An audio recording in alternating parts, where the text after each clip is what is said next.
Welcome to my views and news. A viewers in comment section and in an email sent to me said, Sajid, why are you speaking about, you're speaking on the topic, can Amhara groups remove PM Abiy?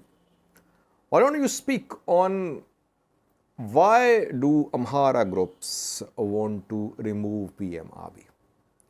You are ignoring genuine concerns of the Amhara population.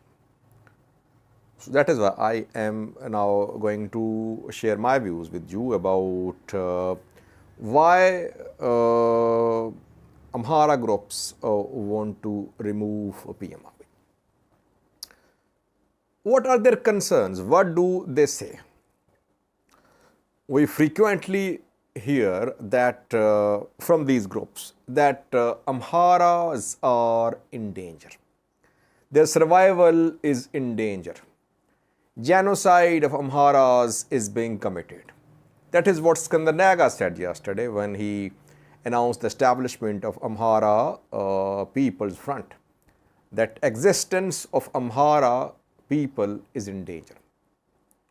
What is the ground to claim that existence of Amhara people is in danger?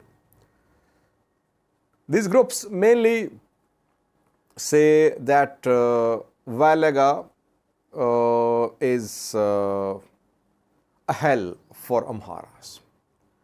Amharas are being massacred there. Oromos have decided to push Amharas out of Valaga. And now Tigrayans could retake Volca Etraya. Question is tension in Valaga or conflict in Valaga a new problem? This conflict in Valaga has been ongoing for years. Displacements ongoing for years. You can only argue about the intensity of the problem, otherwise it's not a new issue. IDPs from Valaga have been in Amhara for years. So we cannot say that what is happening in Valaga is the sole reason behind the decision made by Amhara groups to remove the Prime Minister. Then what is the real reason? And why was there no call to remove PM Abiy in 2021? Why suddenly in 2022 we saw start of this anti-Abiy sentiment rise in the Amhara region? Well, when PM Abiy came to power in 2018, we saw no stiff opposition to the Prime Minister like we are seeing now. Why? Because his wife was from Gondar. He and Amhara elite, Oromos, back then all were jointly working to sideline TPLF. Common enemy of all groups back then was TPLF. Politically, TPLF was sidelined. TPLF refused to be sidelined. We saw start of a war. And back then, we saw rallies in support of PM Abiy in Amhara. Fight was ongoing for the disbandment of TPLF. It did not happen. Here, I think the estrangement between Amhara groups and the Prime Minister of Ethiopia started in 2022. At the start of 2022, when Ethiopian PM announced humanitarian ceasefire and decided against entering Tigray, after that Ethiopian government decided to launch an operation in the Amhara region to disband Fano militia. We saw start of a campaign. Federal forces, to some extent regional forces, intelligence agencies were part of this operation. We saw statements from intelligence agency head Tomas Gentrone criticizing Fano, and Fano commanders were arrested, some disappeared, and those who tried to support Fano were arrested too. Journalists, activists, political workers, all who were supporting Fano, who were opposing this operation against Fano in 2022, they were arrested by security forces. That led to start of estrangement between Amhara region-based groups and Ethiopian PM Abiy. But still, the estrangement was not as deep as today. I think last nail in the coffin happened when Pretoria deal was signed. All hopes of putting an end to TPLF were dashed to the ground. TPLF managed to survive. After that, we saw some decisions made by the federal government which led to this estrangement, like disbandment of Amhara Special Force. This decision was opposed in the region, Amhara region. We saw protests, we saw confrontation with Ethiopian army and Amhara region-based groups.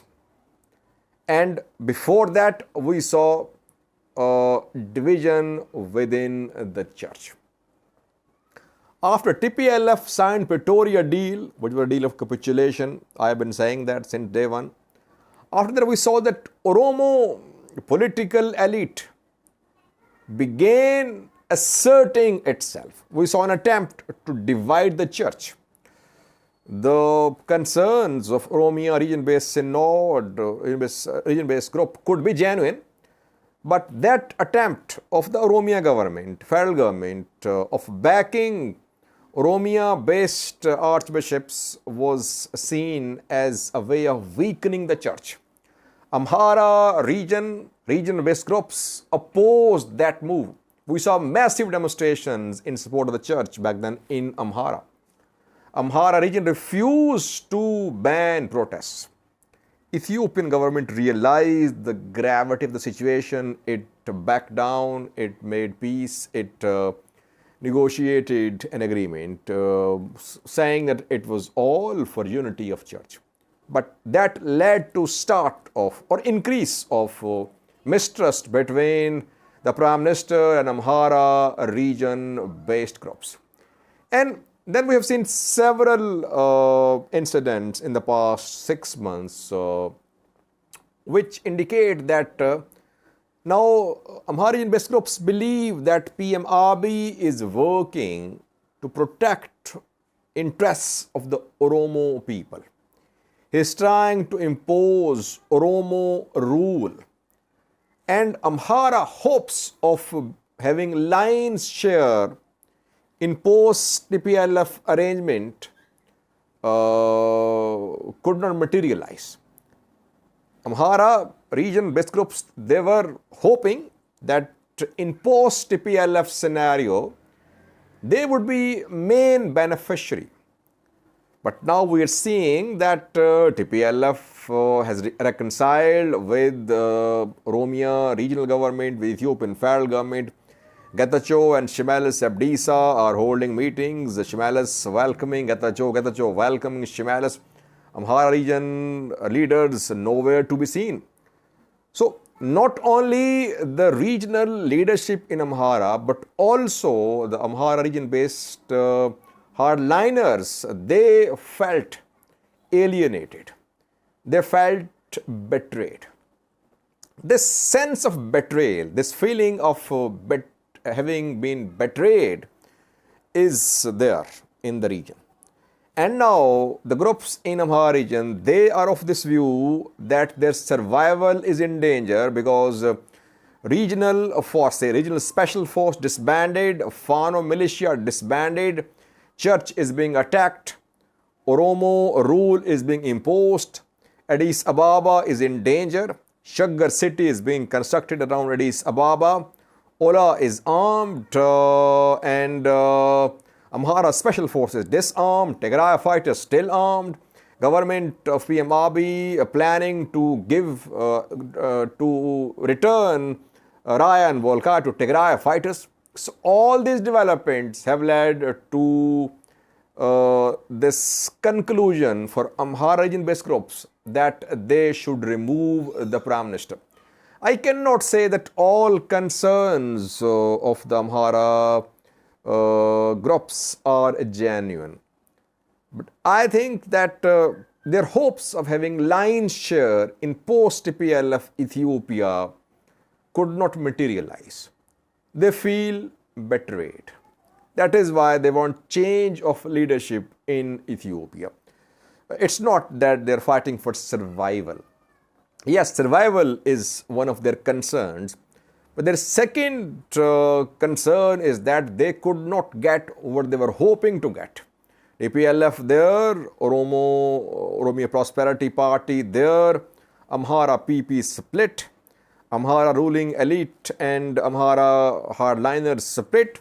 So all that is leading to frustration within the Amhara region, which is being exploited by hardliners who say that the region is in danger, Amhara existence in danger. By the way, when Amhara PP met for a 3-day meeting, though it was a 10-day meeting, it was cut short, a 3-day meeting, concluded yesterday.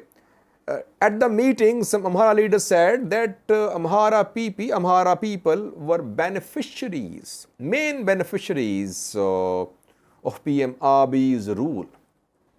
Question is, who is bigger beneficiary, Oromos or Amharas? Obviously, Oromos. Amharas wanted to be bigger beneficiaries.